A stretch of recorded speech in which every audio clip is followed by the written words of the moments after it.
So for any one of you who is wondering how you can reset your potentials, like your stat points that you distribute for your Coromon, go to Pawbury, which is right here. It's right after Donor Island. You just come here to the trainer hub. You go upstairs. And when you come in here for the first time, you're going to have like a brief introduction with this NPC. And there are going to be two machines in here. There's a green one and there's a pink one. If you're colorblind, just the one on the left and then the one on the right.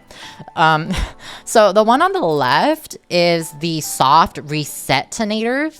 Basically what it does is, let's see. Let's choose Sandril. So it's going to tell you how many points you have to reset, and I have 54 points to reset. Those are the points that I have allocated or distributed throughout its growth with me. 54, keep that in mind. And it costs 3,500. It doesn't matter how many points you have invested or not invested. This is how much it is to reset. 3,500 gold. If you go to this machine over here on the right side, the hard resetinator, and I go back to Sandril, it's going to give me more than 54 points. It gives me 60 points because it's including the points that you have allocated or distributed, and then it includes the points that have been distributed before you even caught it. Because, you know, Coromon in the wild, they all have potential levels and they increase it on their own while they're trying to survive in the wild. And then you catch it and then you train it and then you allocate those points. You know what I'm saying?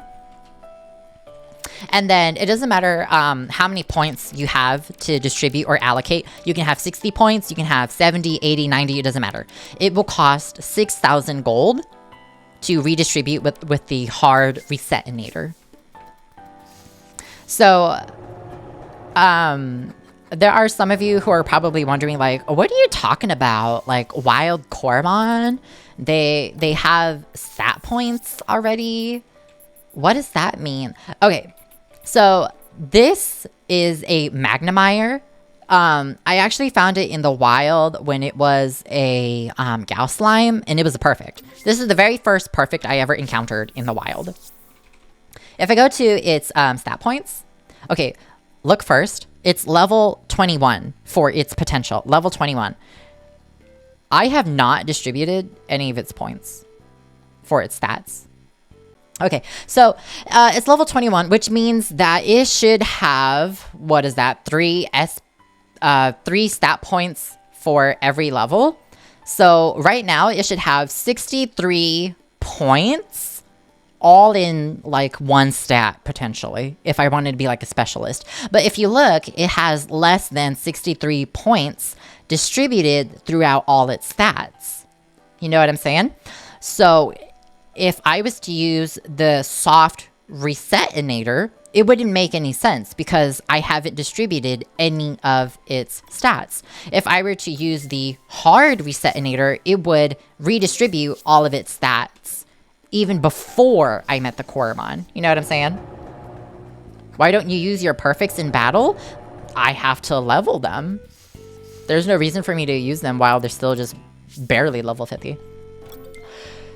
So if I use the soft resetinator, I have no points to allocate because I have not used any points in its stats. But if I come over here, since I have not used any points to allocate, I have 63 altogether. Now let me go back and let me count how many points it should have. So 4 plus 6 is 10 plus, what is that, 5, 15, 18. So there are 18 points here. 4 plus 2 plus 1 plus 6 plus 1 plus 3 plus 1 is 18. So that means I met this Magnemire when its potential level was level 6. And then I increased it by 15. You know what I'm saying? So if you have no points to allocate, don't use the soft resetinator. If you have points to allocate, use the hard resetinator. You know what I'm saying? If you met a Coromon that was above level 1 in potential, use the hard resetinator. If you have points that you've already allocated, maybe use this. This is more for like hardcore, like PvP min-maxing people, the hard resetinator, because it costs 6,000 gold. It's 3,500 gold for the soft resetinator. Just remember that. That's like the best time to use these. The hard resetinator, don't use it till you're like level 99. Because if you're just going through the story, I went through the story with my Uka Claw. And when I distributed its points, I went max on attack and then the rest on speed. You know, because I wanted to be a fast boy. But then I used the hard resetinator and I redistributed my points. So I'm max speed and then attack. I don't know what the max for potential level is. It might be 99. I'm not sure. Oh, no, I think it's 50. I think it's 50. So if it's 50, that means you have 150 points to allocate. So that means 60, 60, and then 30 in another point. I think it's 50. Don't quote me on that. So just remember everything that I said. Do you have to do this right now? No, you don't have to. But you have access to this the moment you get to Pawberry.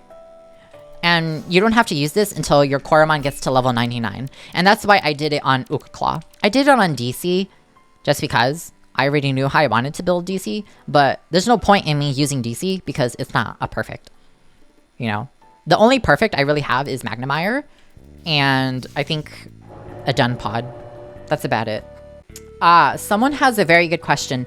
Does a naturally perfect Coromon get more potential points than a Coromon that is made perfect from the potential flater? It does not matter. Because here's the thing.